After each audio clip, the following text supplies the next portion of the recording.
When Scarlet Witch tears through reality into Warhammer, even the Chaos Gods recoil in terror. Because she doesn't manipulate the warp, she rewrites what reality is. And that makes her the most dangerous being in the galaxy.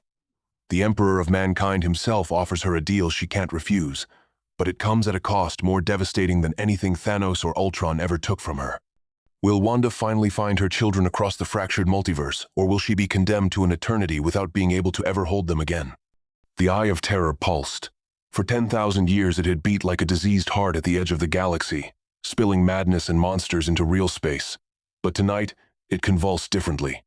The swirling storm of purple and red twisted inward, collapsing on itself like a star dying in reverse. Daemon princes paused their eternal wars. Chaos champions looked up from blood-soaked battlefields. Something was coming through, something that made the warp itself scream. Wanda Maximoff didn't remember choosing to leave. One moment she had been searching through the Darkhold, desperate to find any trace of her children across the infinite multiverse. The next, reality simply tore itself apart around her, not like a portal or a doorway. The universe just stopped being one thing and started being another. Her chaos magic, wild and uncontrolled in her grief, had found a crack, a thin place where the walls between worlds grew weak. And she had fallen through into something far worse than any nightmare Dr. Strange had ever warned her about. She crashed onto black sand that felt wrong beneath her hands.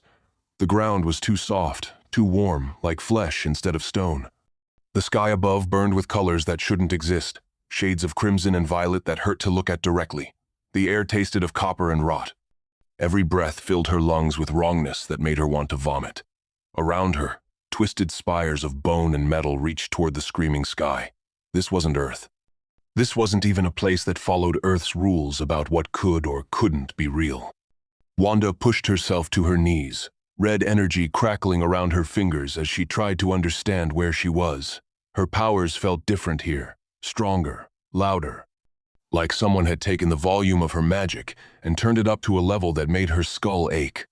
She could feel reality around her, could sense its threads and connections, but they were tangled and sick, corrupted by something vast and hungry that pressed against the edges of her mind.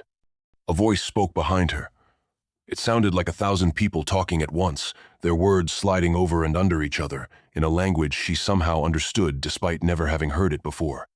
"What manner of creature are you? You reek not of the warp, yet you tear through reality as easily as we do. Speak your name, witch thing, before we unmake you." She turned. 9 figures stood in a circle around her, each one wearing armor the color of dried blood. But the armor moved wrong, shifting and breathing like it was alive. Symbols carved into the metal plates glowed with sickly light.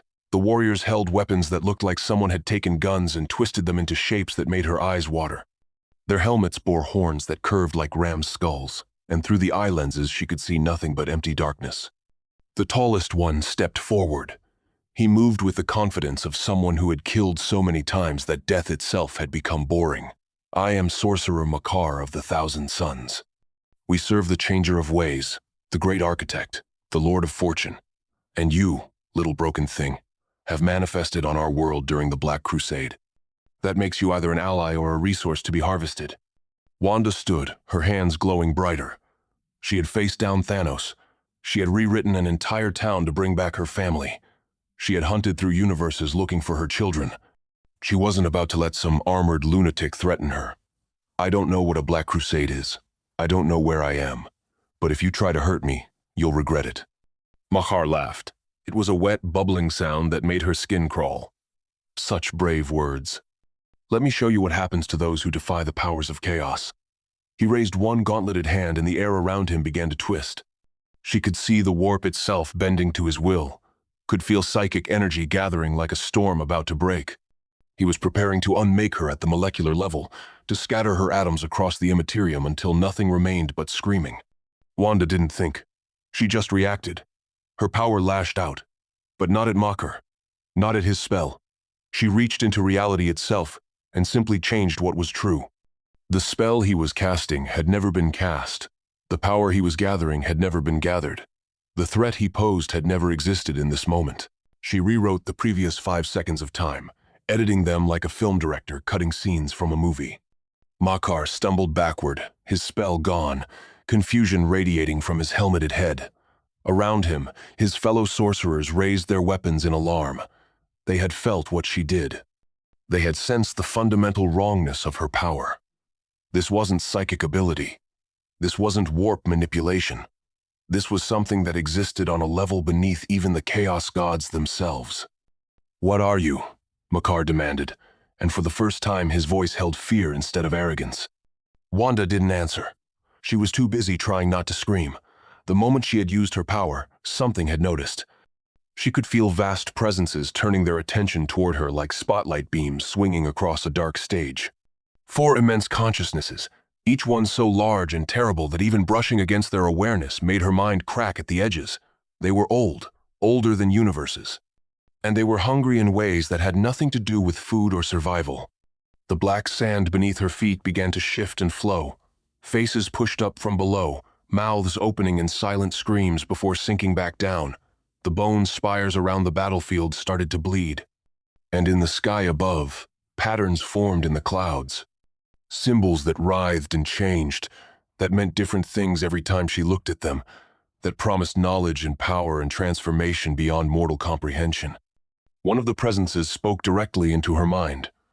Its voice sounded like a million libraries burning, like every secret ever told being whispered at once, like the sound of fate itself being rewritten.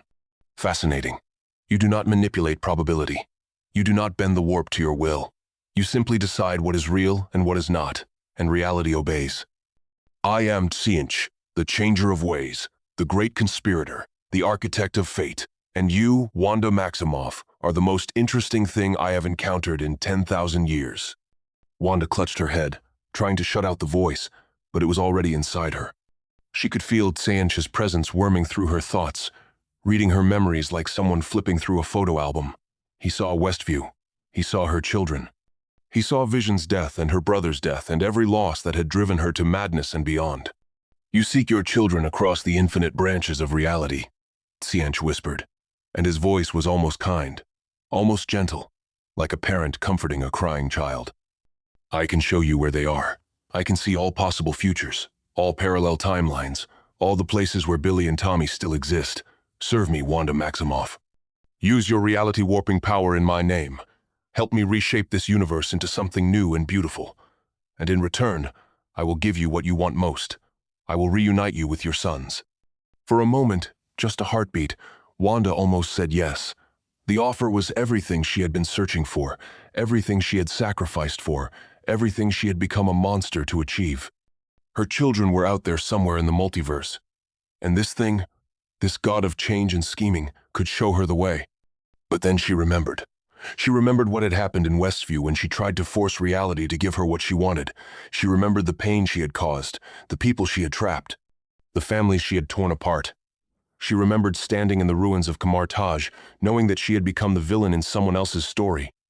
And she remembered the look in America Chavez's eyes, the fear and betrayal, when Wanda had been willing to kill a child just to steal her power.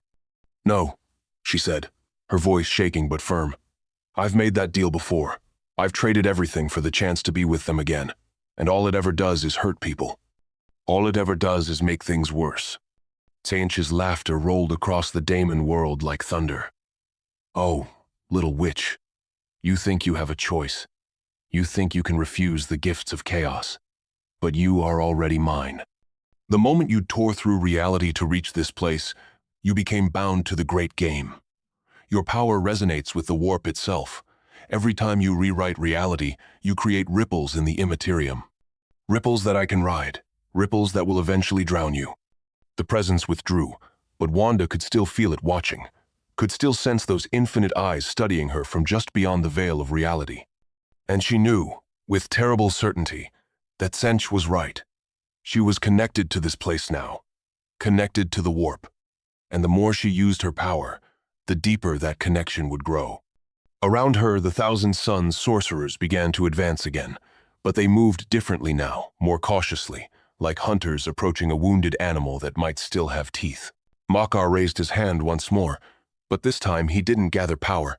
This time he simply spoke. You have drawn the gaze of the changer of ways. That makes you valuable beyond measure. Surrender, and we will deliver you to Abaddon the Despoiler. Resist, and we will break your mind until nothing remains but a shell we can fill with daemons." Wanda looked at the 9 warriors surrounding her. She looked at the bleeding spires and the screaming sky.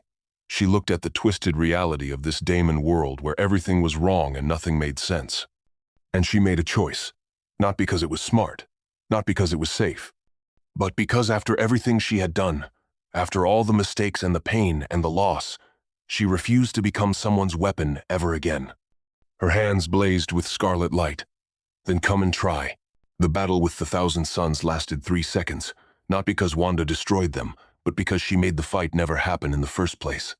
Reality folded around her like origami, creasing and unfolding until the sorcerers found themselves standing exactly where they had been 30 seconds ago, before they had ever decided to attack. Their memories remained intact, creating a dissonance that sent 2 of them to their knees, clutching their helmets as their minds tried to process existing in 2 timelines at once. Wanda ran. She didn't know where she was going or what she would find, but staying near those armored nightmares felt like drowning. Her boots pounded against the black sand as she sprinted away from the bone spires, away from the voices in her head, away from the god who wanted to use her like a puppet. Behind her, she heard Makar shouting orders in that strange language, heard the thump of heavy boots giving chase. But she was already rewriting probability around herself, making it so the ground they ran on was slightly longer, making it so their steps covered slightly less distance, stretching space itself to buy her precious seconds. She had no idea how long she ran. Time felt broken here, moving in lurches and stutters like a scratched DVD skipping frames. Sometimes she would blink and find herself 100 yards further ahead than she should have been. Sometimes she would take a single step, and it felt like hours had passed. The daemon world didn't follow any rules she understood. It was a place where reality itself was sick and dying. Eventually the bone spires fell away behind her, and she found herself stumbling into something that looked almost normal. Almost. It was a city, or the corpse of one. Massive buildings of gray stone and rusted metal reached toward the tortured sky. But the architecture was all wrong, designed by people who understood geometry differently than humans did. Windows sat at angles that made her dizzy to look at. Doorways opened onto walls instead of rooms. Streets curved upward and looped back on themselves like Escher paintings come to life. And there were people. Actual living people, not daemon-possessed sorcerers or creatures made of nightmare. They huddled in the ruins wearing rags and makeshift armor, their faces hollow with fear and hunger. Children clung to their parents. Old men and women sat against walls with vacant expressions. Everyone looked like they had forgotten what hope felt like. Wanda slowed to a walk, her breath coming in ragged gasps. Her powers had been screaming inside her skull for what felt like hours, begging to be released, to reshape this horrible place into something better. But she held back. She had learned that lesson. She had learned what happened when she tried to fix everything with magic. A woman approached her, moving slowly with her hands raised to show she meant no harm. She was maybe 40 years old, her hair gray and matted, a crude lasgun clutched in one hand. The weapon looked like it had been assembled from spare parts and prayer. "You're not from here," the woman said. Her voice was flat, emotionless, like someone who had cried so much they had nothing left. "I can tell. You don't have the look yet. The look we all get after too long in this place." "Where am I?" Wanda asked. "What is this place?" "Hive City Mortan, or what's left of it. Used to be a forge world. Made weapons and armor for the Imperium. Then the Black Crusade came through and everything went to hell. Literally. The planet fell to chaos 6 months ago. Those of us who survived have been hiding ever since, trying not to draw attention from the things that hunt in the ruins." The woman studied Wanda more closely, taking in her strange clothes, her glowing hands. "What are you? Some kind of sanctioned psyker? Are you here with reinforcements?" Wanda shook her head. "I don't know what most of those words mean. I'm not from around here. I'm not even from this universe, I think. I just ended up here by accident." The woman's expression didn't change. She had clearly seen too much weirdness to be surprised by anything anymore. "Well, accident or not, you should get inside. The Chaos cultists patrol these streets every few hours, looking for survivors to sacrifice. And there are worse things than cultists in the dark. Things that used to be human before the warp changed them into something else." She led Wanda into one of the broken buildings, down a staircase that descended into a basement that had been converted into a shelter. More people waited there. Maybe 50 in total, all of them wearing the same hollow expression of survivors who knew they were living on borrowed time. A few children played quietly in one corner, their games subdued and silent. An old man tended to someone's infected wound with nothing but dirty water and strips of torn cloth. "We don't have much," the woman said, "but you look like you've been through something. There's clean water in that barrel. Not much food left, but you can have some if you need it." Wanda felt tears prick at her eyes. These people had nothing. They were trapped in a nightmare world with monsters hunting them and no hope of rescue. And they were still offering to share what little they had with a stranger. It reminded her of Westview before she had corrupted it, of the small kindnesses people showed each other when everything else was falling apart. She sat down against a wall, trying to process everything that had happened. She had torn through reality and landed in a place where gods were real and evil wore human faces. She had been offered everything she wanted by a being that literally rewrote fate itself, and she had said no, again. Just like she had said no to the Darkhold's final temptation. Just like she had let America Chavez go instead of taking her power. Maybe she was learning after all. The woman sat down beside her. "My name is Petra. I was an overseer at Foundry 7 Beta before the invasion. Now I'm just trying to keep these people alive one more day." She looked at Wanda's hands, which still glowed faintly with red energy. "That power of yours, what does it do?" "It changes things," Wanda said quietly. "It can make things that aren't real become real, or make things that are real stop being real. It's hard to explain." "Could it change us back to our world? Make this invasion never happen?" Wanda thought about Westview, about how she had tried to create a perfect reality and only made things worse. "I don't know. Maybe. But every time I've tried to change something big, it goes wrong. People get hurt. Reality breaks in ways I don't expect. I've learned that some things can't be fixed with magic." Petra nodded slowly. "That's probably wise. Though I'd be lying if I said I wasn't tempted to ask you to try anyway. These people deserve better than dying in this hell." Before Wanda could respond, someone shouted from the stairs. "Patrol's coming. Chaos Space Marines, full squad, heading this way." The shelter erupted into controlled panic. People grabbed weapons, crude things made from scrap metal and salvaged parts. Parents pulled children close. The old man helping with the wounded pulled out a knife that looked like it had been sharpened 1,000 times. Everyone moved with the exhausted efficiency of people who had done this too many times before. Petra stood, checking her lasgun. "We've got maybe 2 minutes before they find us. If we're lucky, they'll just pass by. If we're not, well, at least we'll go down fighting." Wanda could feel her power rising inside her like a tide. These people were going to die. These innocent people who had done nothing wrong except exist in a universe that didn't care about fairness or justice. And she could save them. She could rewrite reality so the patrol never came this way. She could make it so the Chaos Space Marines forgot this shelter existed. She could change everything. But the moment she reached for that power, she felt Ciencha's attention snap back to her like a spotlight. She felt his presence flooding into her mind, eager and hungry, ready to feed on the reality-warping energy she was about to unleash. And she understood with perfect clarity that every time she used her power, she was giving him exactly what he wanted. She was creating those ripples in the warp that would eventually drown her. The sound of heavy boots echoed down the stairwell, deep voices speaking in that corrupt language, laughing about the sport they would have with whatever they found. Petra raised her lasgun, her hands steady despite the fear in her eyes. Around her, the other survivors took defensive positions. Wanda made a choice. She used her power, but carefully, precisely. She didn't rewrite reality on a grand scale. She just changed small things. She made it so the first Chaos Marine's boot caught on a crack in the stairs, sending him stumbling. She made it so the second one's helmet display flickered at exactly the wrong moment, making him think he saw movement in the wrong direction. She made it so a pipe in the ceiling above them started to leak, the dripping water creating echoes that sounded like voices coming from elsewhere in the building. The patrol paused, argued, decided to investigate the other sounds first. Their heavy footsteps receded back up the stairs and moved away from the shelter. It wasn't much. It wouldn't save these people forever, but it would buy them one more day, one more chance. Petra lowered her weapon slowly, confusion clear on her face. "That was lucky. Too lucky. Did you do something?" Before Wanda could answer, the world shook. Not an earthquake, but something worse. Reality itself rippled like water disturbed by a stone. Wanda felt it in her bones, felt the warp convulsing in response to something massive translating from elsewhere. The children in the corner started crying. The old man dropped his knife. Everyone looked up at the ceiling as if they could see through the stone to whatever was happening above.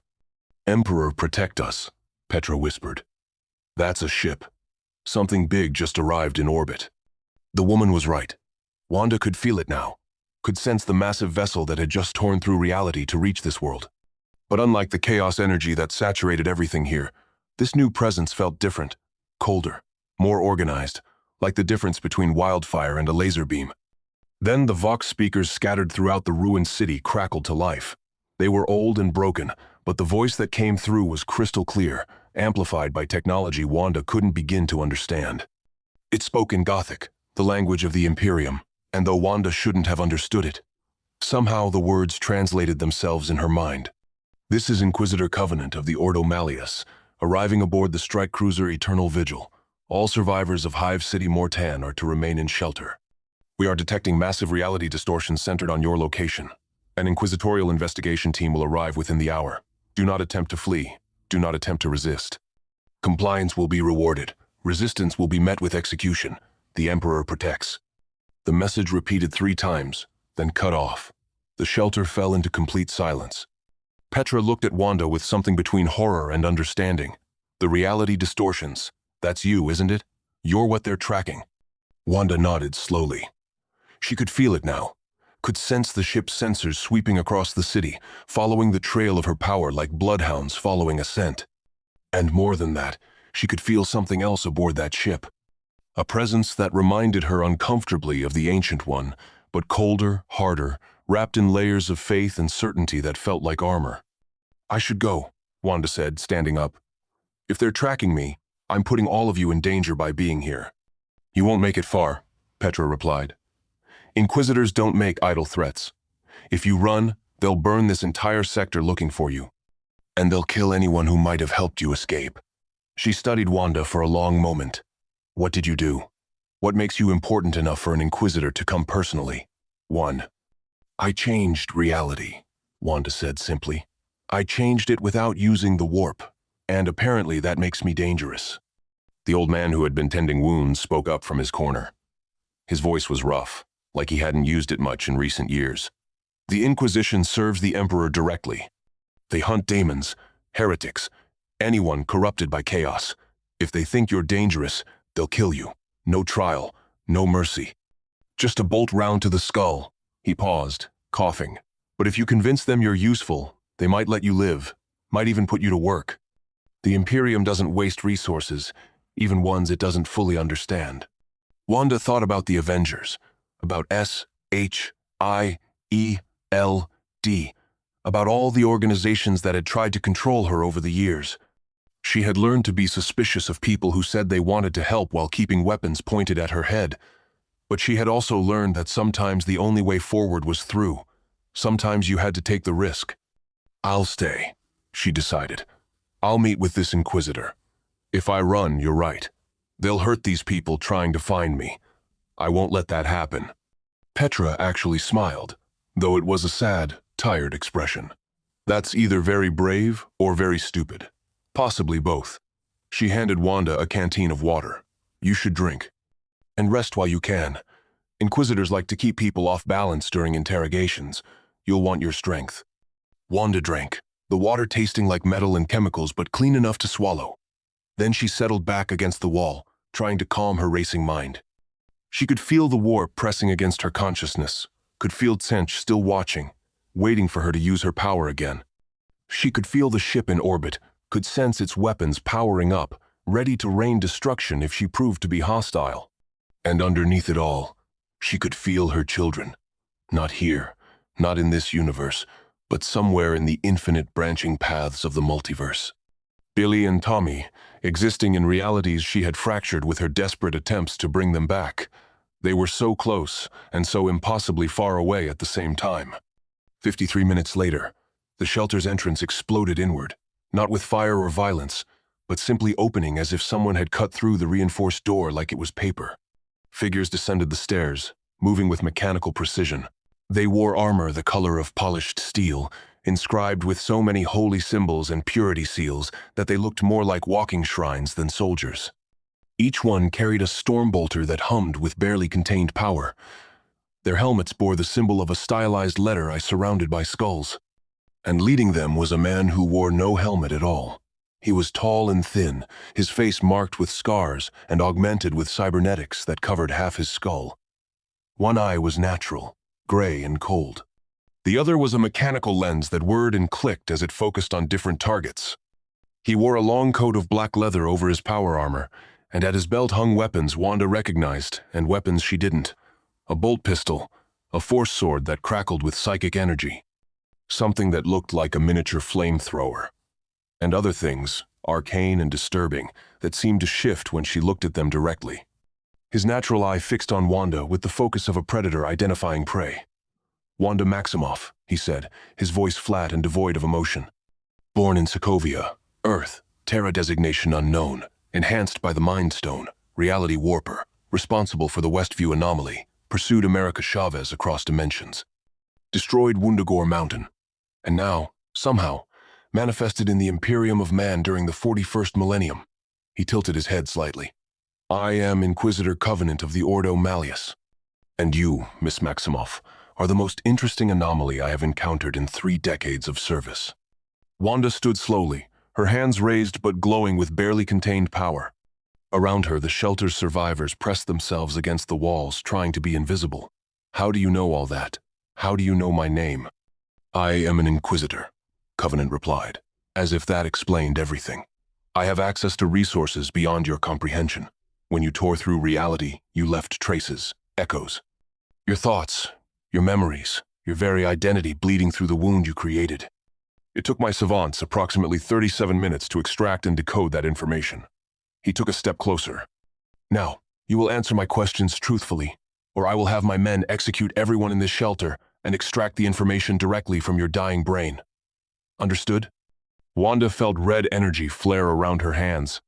Every instinct screamed at her to fight, to run, to rewrite reality until this threat disappeared. But she thought about Petra and the children and all the people who had shown her kindness. She thought about becoming a monster again, and she held her ground without attacking. "I understand," she said quietly. "Ask your questions." Covenant smiled. It was not a kind expression. The interrogation lasted 4 hours. Covenant asked questions with the precision of a surgeon making cuts, each one designed to peel back another layer of truth. He wanted to know about her powers, about how they worked, about where she had come from and why. His questions never felt random. Each one built on the last, creating a map of her abilities that made Wanda increasingly uncomfortable. This man was learning exactly how dangerous she was, and he was doing it methodically, without emotion, like someone cataloging a weapon before deciding whether to use it or destroy it. She told him most of the truth, about Sokovia and the Mind Stone, about Vision and her children, about Westview and the terrible things she had done trying to keep her family alive, about the Darkhold and Wundagore and her hunt for America Chavez. She left out some details, the ones that felt too personal, too raw. But Covenant seemed to sense the gaps in her story. His mechanical eye would whir and focus whenever she hesitated, recording everything for later analysis. When she finished, he was silent for a long moment. Around them, his soldiers remained perfectly still, their weapons trained on her without wavering. Finally, Covenant spoke. "Your power does not draw from the warp. That much is clear. You manipulate reality at a fundamental level, rewriting causality itself. In the Imperium, such ability would mark you as either the greatest threat or the greatest asset in recorded history." He paused, possibly both. "What happens now?" Wanda asked. "You kill me? Lock me up? Try to use me as a weapon?" "None of those options are currently on the table," Covenant replied. "Because approximately 3 hours ago, while we were conducting this interview, a Tyranid splinter fleet translated into this system. They detected the psychic disturbance you created when you arrived and have changed course to investigate. Current projections place their vanguard organisms in low orbit within 18 hours. The main fleet will arrive within 72. Wanda felt her stomach drop. "Tyranid, what is that?" One of Covenant's soldiers answered, his voice distorted by his helmet's Vox speakers. "Xenos organisms. bioengineered killing machines that exist only to consume. They strip worlds of all biomass, leaving nothing but dead rock.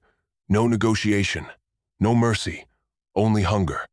Covenant pulled out a data slate, its screen flickering with tactical information. This world has approximately 4 million survivors scattered throughout the ruins.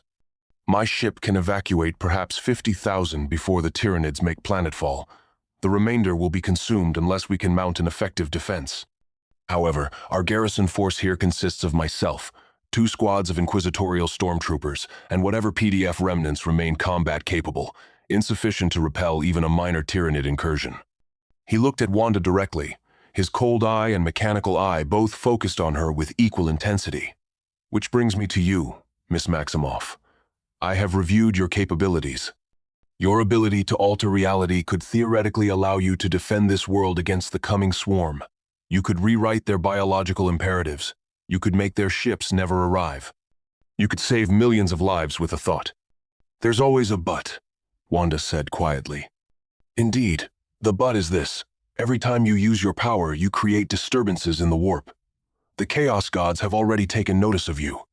Tsianch specifically has extended an offer of patronage. The more you use your abilities, the more attention you draw. And in this universe, the attention of the ruinous powers is a death sentence worse than mere physical demise. They will corrupt you. They will turn your desire to help into a weapon that destroys everything you touch. Wanda thought about the voice she had heard on the Daemon world, about Tsianch's promise to reunite her with her children, about how tempting it had been, even knowing what she knew about making deals with evil. So what are you asking me to do? I am asking you to make a choice, Covenant said. You can refuse to use your power.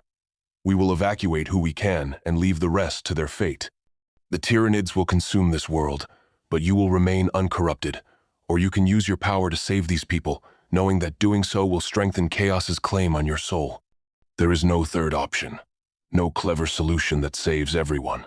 This is the reality of the Imperium. Every victory has a cost. Before Wanda could respond, alarms began blaring throughout the shelter. Covenant's vox bead crackled with urgent voices speaking in rapid Gothic. His expression, already grim, somehow became darker. The Tyranids have accelerated their approach. They are deploying mycetic spores ahead of schedule. First contact in approximately 40 minutes. Petra, who had been standing silently near the wall, stepped forward. What does that mean? In plain language, what is about to happen?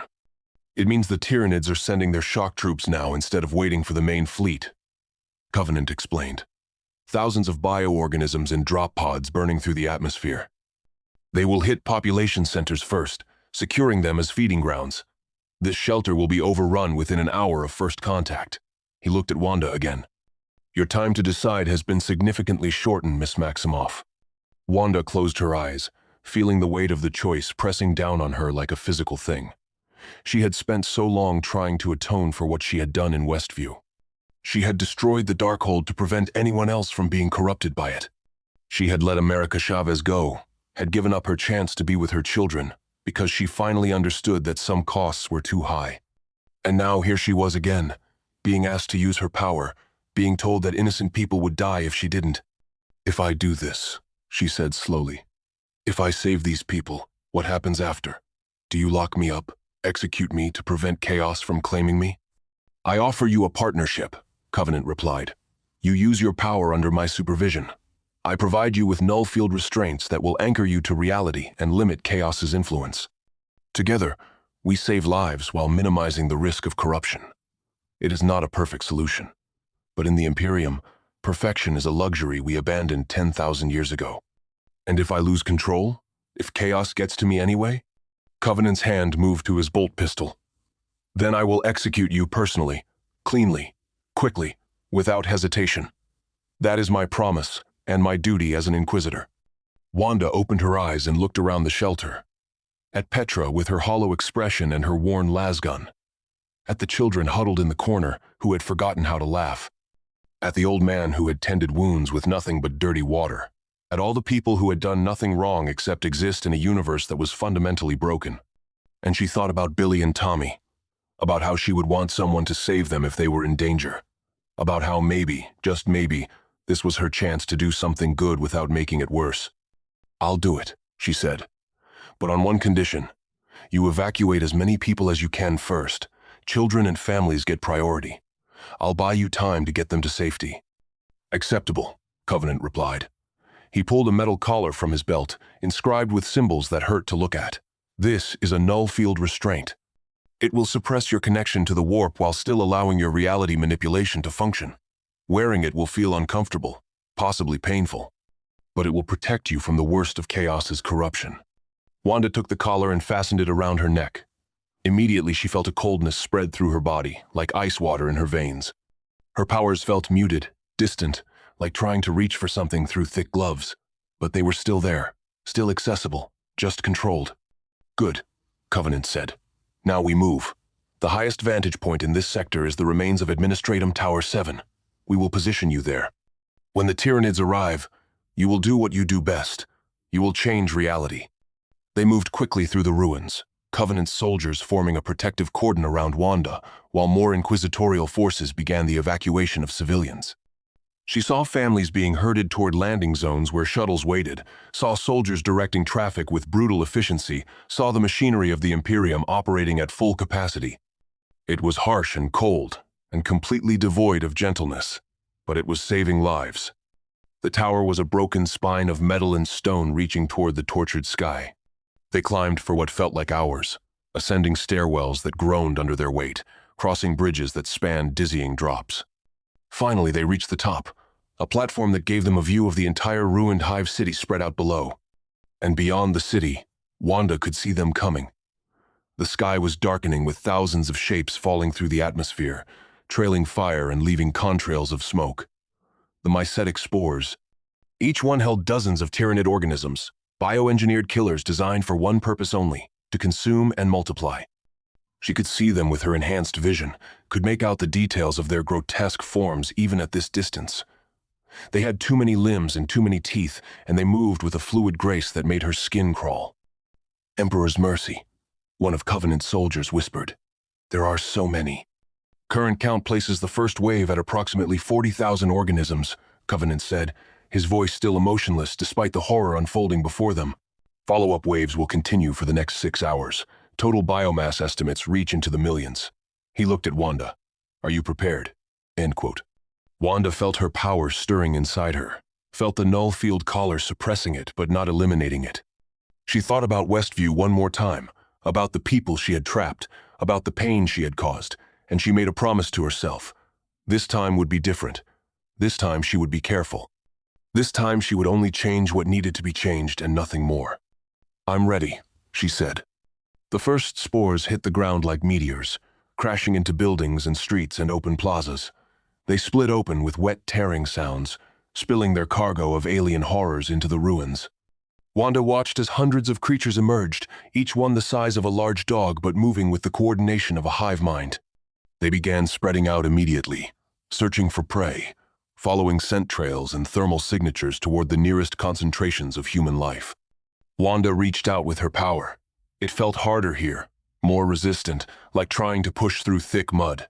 The null field collar was doing its job, making her work for every change. But that was good.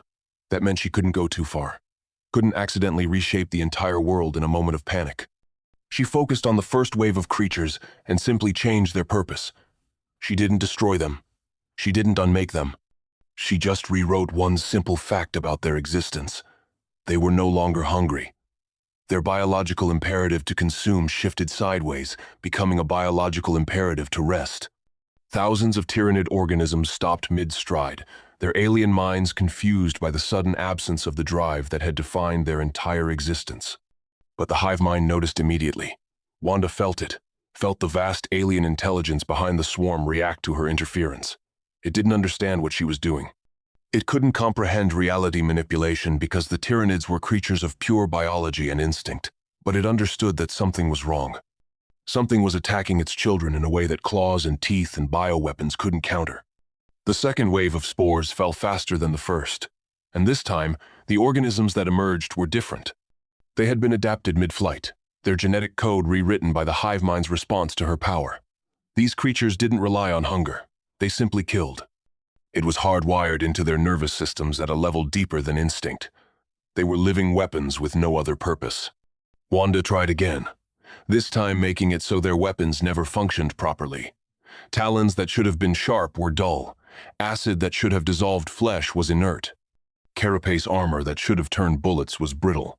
The wave faltered, creatures falling as PDF remnants opened fire with their salvaged weapons. But the hive mind adapted again. The third wave brought creatures that didn't need weapons.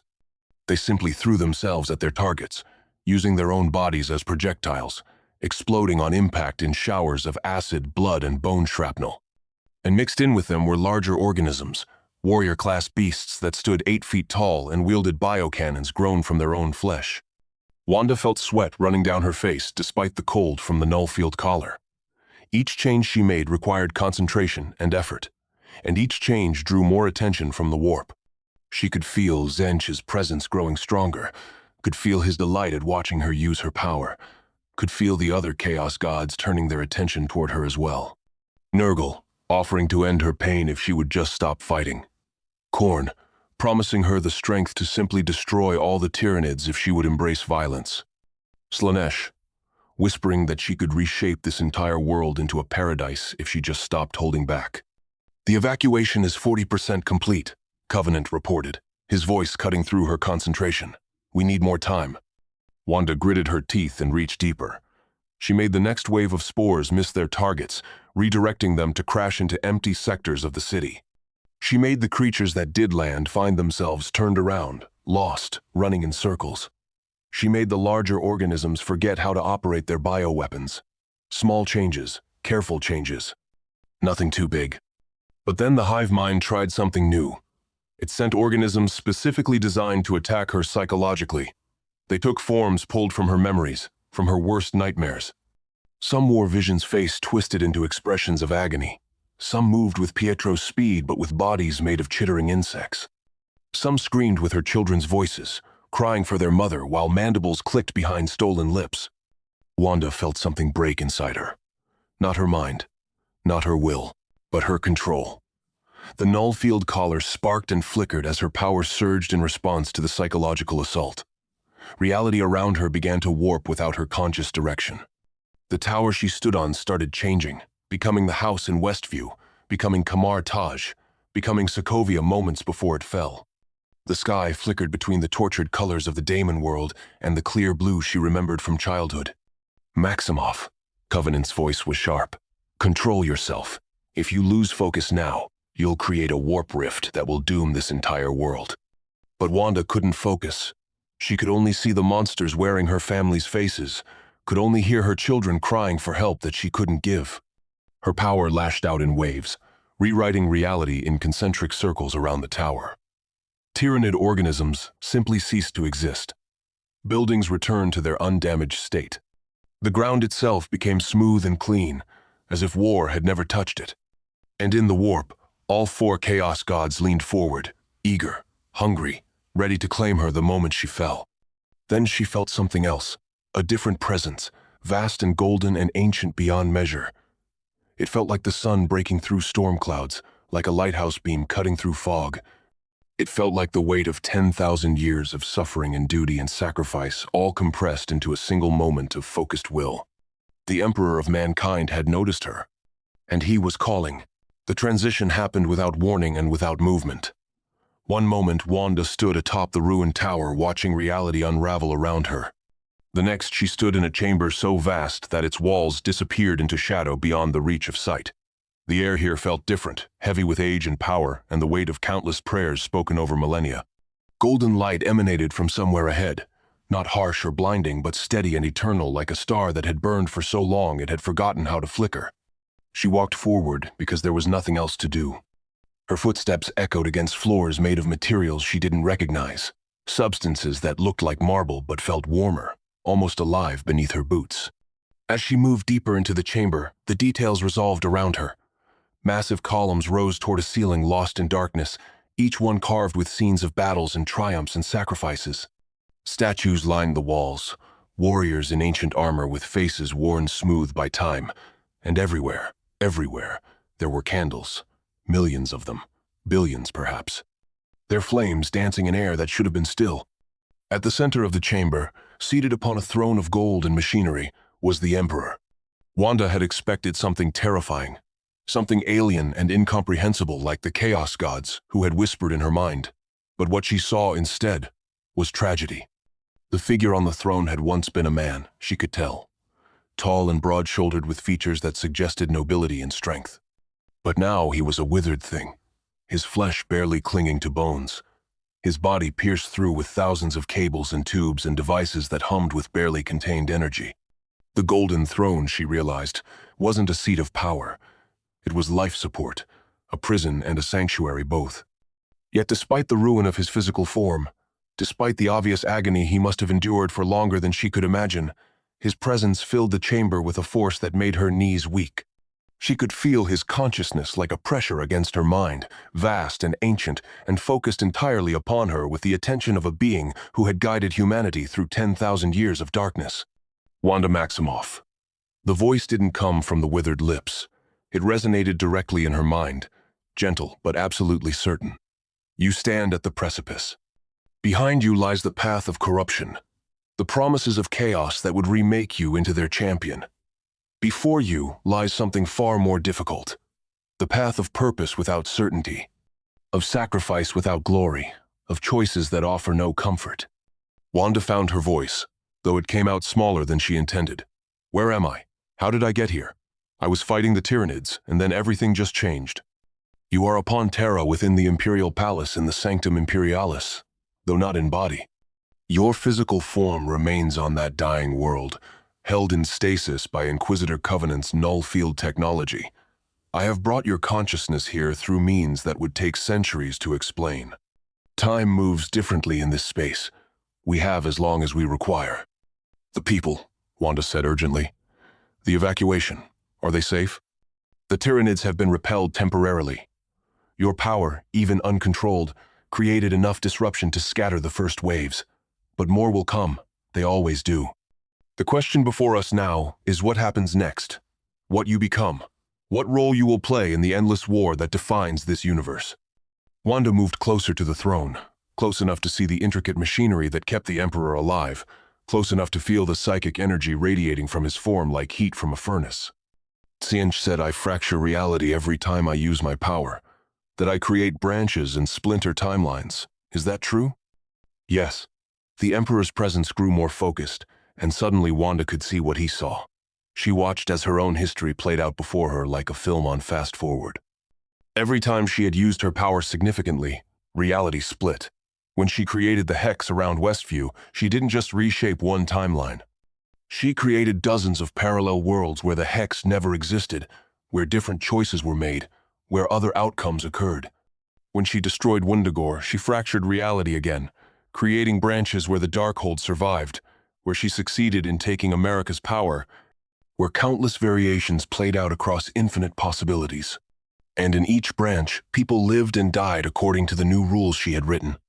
Families that existed in one timeline never met in another. Children born in one reality never existed in the next. Her attempts to fix her own pain had created oceans of suffering she had never witnessed because she couldn't perceive the branches she was making. I didn't know, Wanda whispered. I never meant to cause that much damage. Intent is irrelevant to consequence. This is the first truth you must accept. Your power operates at a level beneath causality itself. You do not manipulate probability like a psyker. You do not bend the warp to your will like a sorcerer. You simply decide what is true and reality obeys. But reality is not a simple thing. It is a web of infinite connections and possibilities. Pull one thread, and 1,000 others shift in response. The vision changed. Now she could see her children, Billy and Tommy, not as she remembered them from Westview, but as they truly existed now. Scattered across the multiverse in fragments and echoes and possibilities. In one reality, they were infants who had never grown up. In another, they were teenagers living normal lives with no memory of her. In a third, they were something else entirely, changed by the very fractures she had created trying to find them. They existed, but not in any single form, not in any way she could reach without causing more damage. You cannot bring them here, the Emperor said, and his voice held something that might have been compassion if such emotion could survive 10,000 years of war. They exist in the spaces between realities, in the cracks your power has made. To pull them into this universe would require rewriting the fundamental nature of the multiverse itself. The cost would be the erasure of trillions of beings across countless timelines. You would become a destroyer on a scale that would make the ruinous powers seem merciful by comparison. Wanda felt tears streaming down her face, though she wasn't sure if it was her physical body crying or this projection of her consciousness. Then what's the point? If I can't use my power without hurting people, if I can't find my children, if everything I do just makes things worse, then what am I supposed to do? You are supposed to choose, as all beings must choose, as I chose 10,000 years ago when I walked into this throne knowing I would never leave it. As countless heroes and villains have chosen across the span of human history, you are not powerless, Wanda Maximoff. You simply lack the wisdom to wield power responsibly. That wisdom can be learned, but only if you survive long enough to learn it. The chamber around them shifted. The golden light dimmed and new images formed in the darkness. She saw herself in 3 different futures, 3 different paths her life could take from this moment forward. The Emperor was showing her possibilities, not as promises but as warnings. In the first vision, she saw herself consumed by chaos. She had given in to Tsiencha's offer, had let the changer of ways guide her power in exchange for showing her the path to her children. But the being she became wasn't Wanda anymore. It was something twisted and terrible, a daemon princess who rewrote reality according to chaos's whims. She watched herself destroy entire worlds, trying to reshape them into paradises that always curdled into nightmares. She watched herself become the very thing she had always feared, a monster wearing her face. In the second vision, she saw herself refusing to use her power at all. She lived quietly, hiding in the depths of some forgotten hive city, never drawing attention, never making waves. The Nullfield collar remained around her neck permanently, suppressing her abilities until they atrophied like unused muscles. She was safe, she was stable, but she was also useless. Around her, people died in wars she could have stopped. Planets fell to threats she could have countered. Her children remained lost in the multiverse while she did nothing, paralyzed by fear of what her power might do if unleashed.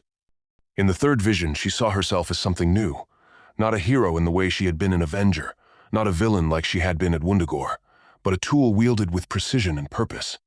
She worked alongside Inquisitor Covenant, using her power in small, controlled bursts to seal warp rifts, to stabilize reality where chaos had made it thin, to mend the cracks rather than exploiting them.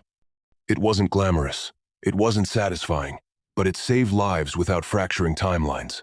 It allowed her to do good while minimizing harm.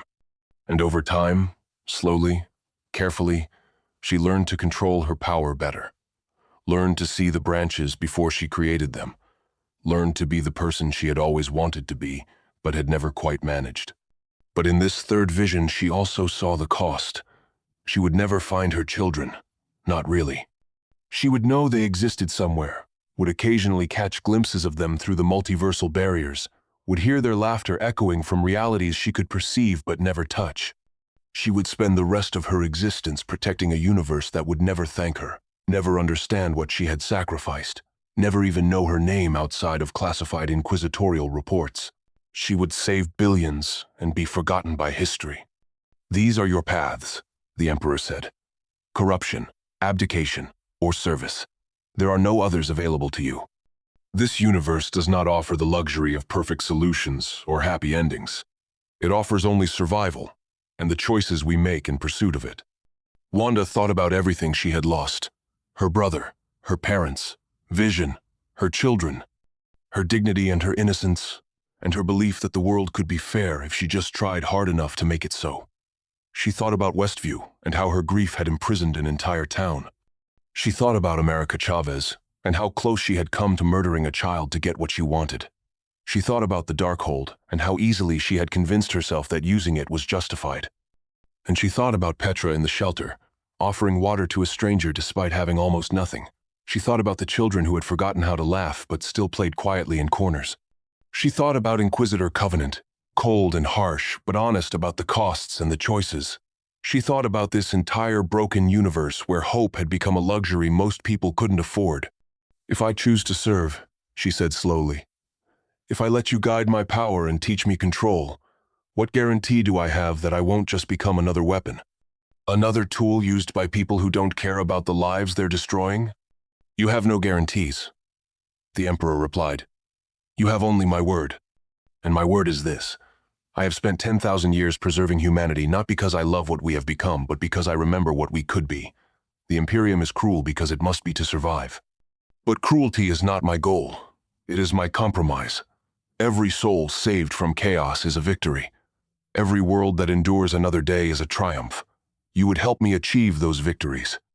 Not through grand gestures or heroic sacrifices, but through small, precise actions that add up over centuries to something meaningful. And my children? Wanda's voice broke on the words. Will I ever see them again? No. The Emperor's answer was absolute and without pity. They exist beyond your reach. To pursue them would require destroying everything you are trying to protect. You must accept this. You must learn to live with the knowledge that they are safe somewhere while being forever beyond your grasp. This is the price of wisdom. This is the cost of redemption. Wanda closed her eyes. She remembered holding Billy and Tommy in Westview, remembered their laughter and their warmth, and the way they had called her mom. She remembered knowing, even then, that it wasn't real, that she was living in a fantasy she had constructed from grief and magic. And she remembered the moment she had let the hex fall, had let them disappear, because keeping them meant hurting other people. This was the same choice, just bigger, just more final. I choose service, she said, opening her eyes to meet the Emperor's golden gaze. Not because I think the Imperium is good or right, not because I trust you completely, but because it's the only way I can do more good than harm. The only way I can stop fracturing reality every time I try to fix something. The Emperor's presence expanded, filling the chamber with light so bright she should have been blinded. But instead she felt warmth, felt something that might have been approval or might have been relief. Then rise, Wanda Maximoff. Rise as the Scarlet Seal, my instrument for mending the wounds in reality, my tool for closing the gates that chaos seeks to open. You will work in shadow. You will be forgotten by history. But you will know, as I know, that every life saved matters. Every reality stabilized is a victory against the darkness. She felt power flowing into her, but not changing her, not corrupting or controlling, just anchoring. The null-field collar around her neck grew warm and then integrated into her skin, becoming part of her rather than a restraint upon her. Her costume, torn and bloodied from battle, repaired itself and shifted. The red became deeper, darker, the color of old blood rather than fresh. Black patterns spread across it, like circuit boards or neural pathways, mapping the connections her power could affect. And on her chest, where no symbol had been before, a mark appeared. Not the Scarlet Witch's crown. Not any symbol from her old life, but a simple seal, like the wax stamps used on ancient documents, marking her as the Emperor's instrument. You will return now, the Emperor said, his voice already growing distant as the chamber faded. The Tyranids still threaten that world. You will save it, but carefully, precisely, changing only what must be changed. Inquisitor Covenant will guide you. Trust his judgment. He has served humanity for 3 decades without corruption. He understands the balance better than most. Will I see you again? Wanda asked as the golden light grew dim. When necessary. But know that I am always watching, always guiding. Every life you save strengthens humanity's future. Every reality you stabilize brings us one step closer to the day when such sacrifices are no longer required. Go now, Scarlet Seal. Your work begins. Reality snapped back into focus. Wanda gasped, her physical body jerking as her consciousness rejoined it. She was still atop the tower. Inquisitor Covenant stood beside her, his expression unchanged despite whatever time had passed. The sky was still dark with Tyranid organisms, though fewer than before. Her uncontrolled burst of power had scattered them, but they were regrouping, adapting, preparing for another assault. You were unconscious for 47 seconds, Covenant said. I assume you met him. Yes, Wanda replied. Her voice sounded different to her own ears. Steadier, more certain. I understand now. I know what I need to do. She reached out with her power, but differently than before. Instead of rewriting reality in broad strokes, she made surgical changes. She sealed the warp rifts the Tyranids had created with their presence, closing the tiers in space-time that allowed their hive ships to navigate. She didn't destroy the organisms already planet-side. She simply made it so their reinforcements couldn't arrive. Made it so the fleet in orbit lost synchronization with the ground forces. Made it so navigation became unreliable and communication broke down. Small changes, precise changes, changes that wouldn't fracture reality into new timelines. The Tyranid assault faltered. Without the hive mind's coordination, the organisms became confused. PDF remnants and Covenant soldiers picked them off systematically. Within 3 hours, the threat was contained. Within 6, it was eliminated. And the cost had been minimal. A few thousand casualties instead of millions. A world saved without creating catastrophic branches in the multiverse. When it was over, Wanda stood on the tower watching the sun rise over the ruined Hive City. It wasn't a beautiful sunrise. The sky was still stained with smoke and ash. But it was a sunrise that people were alive to see. That was enough. Covenant approached, carrying her new assignment on a data slate. The next threat is a warp rift above a forge world in Segmentum Obscurus. We depart within the hour. I'm ready, Wanda said. And she meant it. In the vastness of space, across the infinite branches of the multiverse, Billy and Tommy played in a park she would never visit. They were safe, they were happy. And they would never know their mother was still fighting to protect them from threats they couldn't imagine. That was okay.